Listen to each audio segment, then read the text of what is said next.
శుభమస్తు. రాశి ఫలాలు చెప్పాలి, సంవత్సరం రాబోతోందిగా, ఏమిటో అంటూ ఉంటారు. రాశి ఫలాలు సూర్యమానాన్ని, చాంద్రమానాన్ని, గురుమానాన్ని, నక్షత్రమానాన్ని ఇత్యాదిగా గల నవవిధాలుగా ఉండే సనాతన భారతీయ జ్యోతిష విజ్ఞాన సారాంశాన్ని అనుసరించి చెప్పేవి. ఇవి ఇలా ఉండగా నూతన సంవత్సరం అనగానే పలువురు 1 జనవరి అంటూ వెళ్ళిపోతున్నారు. ఇది ఎలా సందర్భంగా చూసుకోవచ్చునో, 1 జనవరి నూతన ఆంగ్ల సంవత్సరం. నూతన ఆంగ్ల సంవత్సరంలో కూడా రాశి ఫలాలు చెప్పుకోవచ్చా?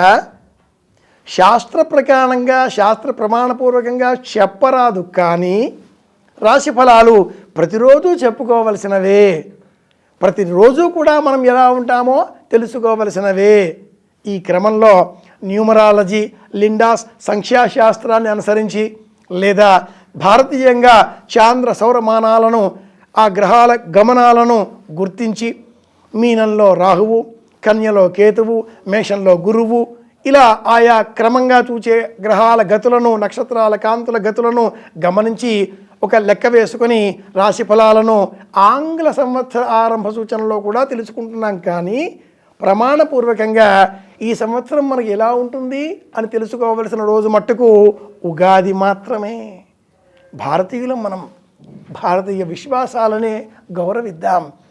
రోజువారీగా ప్రతి సందర్భంగా కూడా పంచాంగం చూసుకుంటూ రాశి ఫలాలు ఎలా ఉంటాయో తెలుసుకుంటూ ఉండేటటువంటి వారికి ఆంగ్ల సంవత్సరం ప్రత్యేకంగా చెప్పే అవసరం లేదు. గ్రెగేరియన్ క్యాలెండర్ కొత్తగా వచ్చింది, ఆ తిథులన్నీ కూడా మారిపోతూ ఉంటాయి. పూర్వం అన్నప్పుడు 1582 సంవత్సరానికి ఈ ఆంగ్ల కాలమానం జంత్రీలో 10 నెలలు మాత్రమే. అక్టోబర్ అంటే 10 కాదు 8, సెప్టా అంటే 7, డెసి అంటే 10, మధ్యలో జూలై, ఆగస్టు ఈ 2 నెలలు వచ్చి చేరడంతో ఆగస్టస్ సీజర్ పేరుతో, జూలియస్ సీజర్ పేరుతో 10 నెలల క్యాలెండర్ కాస్త 12 నెలలుగా మారిపోయింది. 500 ఏళ్ల క్రింద జీసస్ క్రైస్ట్ పుట్టినరోజును మార్చి 25వ తేదీ చేసేటటువంటి వారు. అంతకు 40 ఏళ్ల క్రింద ఏప్రిల్ 1న జీసస్ క్రైస్ట్ పుట్టినరోజు పాటించేటటువంటి వారు. ఏప్రిల్ 1 నుంచి మార్చి 25కు మారడంతో కొంతమంది పాత పద్ధతిని అనుసరిస్తే ఏప్రిల్ 1 నాడు చేసేటటువంటి వారిని ఫూల్స్ అనడంతో నేటికి ఏప్రిల్ 1 ఫూల్స్ డే. మనం ఫూల్స్ అవుతున్నాం మన పండుగలు కానీ పాటిస్తూ. ఇప్పుడు డిసెంబర్ 25 క్రీస్తు పుట్టినరోజు అంటూ పాటిస్తున్నారు. క్రమేణా వాళ్ళ పండుగలు ఇలా ఒక సైద్ధాంతిక మార్గం లేకుండా మారిపోతూ ఉంటాయి. భారతీయ సంబంధంగా ఉండే జ్యోతిష విజ్ఞాన ధార అలా కాదు. నక్షత్రాల గతులను, కాంతులను స్మరిస్తూ పద్ధతిని అనుసరించి ఉండేది కనుక రాశి ఫలాలు, గ్రహ బలాలు, జాతకాలు, గుణదోషాలు, వర్తమాన కర్తవ్యాలు, గతించిన గతాలకు, జ్ఞాపకాలకు ప్రతీకలుగా మనం చేసే పనుల ఫలితాలు, ఇవన్నీ కూడా ఉగాది నాడు తెలుసుకునే ప్రయత్నం చేద్దాం.